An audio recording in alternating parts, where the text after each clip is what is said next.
Good morning. Ngasigi card ki message happy minute se ngasi sagon se numit ko se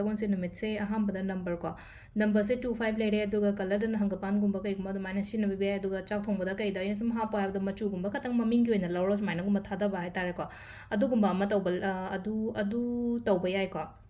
ado money manifestation gumba kai gumba adum money ritual gumba tawba ko adum bagi video so hana so dum hapane ko adum yenga ga tawbira shwe ko sagon se numit se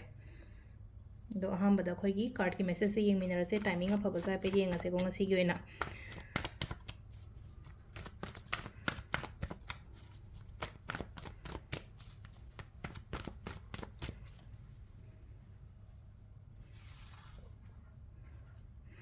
sidagi 3 cards katang lothok chare ko nuti gi lothok podwaina card number 1 card number 2 card number 3 ko ama khanbira se ko aham be se khansira ani shuba khansira natraga ahum suba khansira haba to ko first card se ko haidi thabak yam gani makal mayam su lak pe ai ko mi oiro thabak oiro ko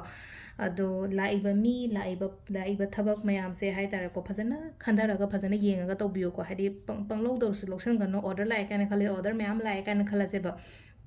ngamoidaba pot oitaragadi adumaina gumba lotion bidaba haitare ko aduga thaba inkhang to matanda phajana khantharaga gumba to biba haitare ko haidi ai wakanda di khanbe ko ai sise phabe ai ngonda sise ngonda yamna kana ba yai adu sai gi hawraga tawraga ngamode shurupudi haidi phajana hana khanbiba haitare ko duduma leire ko sina ahamba gi card ko second card sina kitang ngasi gi oina sum yengakpanina ko laigumba ningbiyo yamna ko hadi sida lai se hadi lining ba mi gi symbol gi type ta tawraga du main laina ko hadi sum kitang spiritual ground da harasine ko hadi dum chanting gumba tawbiba copy ba harasine ko hadi switch word gumba sonba ko pa dum sum tawbibe